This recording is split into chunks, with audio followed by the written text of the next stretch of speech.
Ayan, maglalagay na ako ng tubig dito sa kaserola.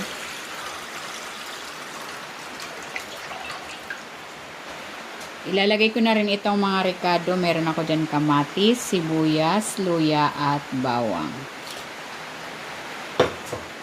Titimplahan ko ito ng asin at ng paminta. Tatakpan ko ito. Papakuluin ko muna yan.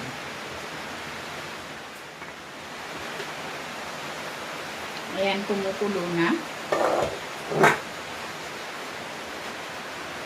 Ilalagay ko na dito itong isda.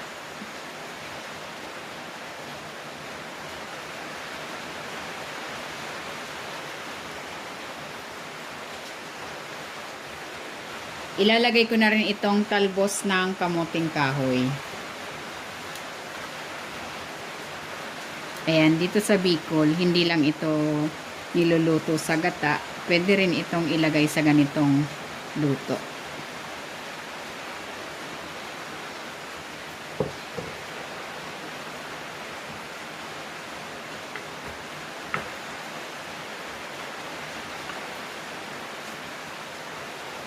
Ayan, tatakpan ko muna.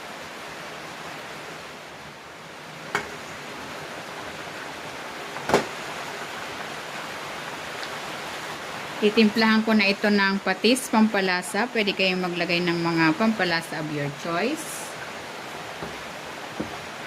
Ilagay ko na rin itong kalamansi, spring onion,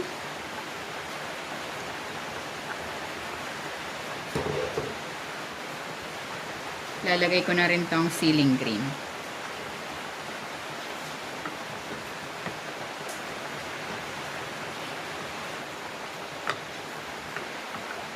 Ayan, luto na itong sinabawang isda na may talbos ng kamuting kahoy. Hahanguin ko na ito.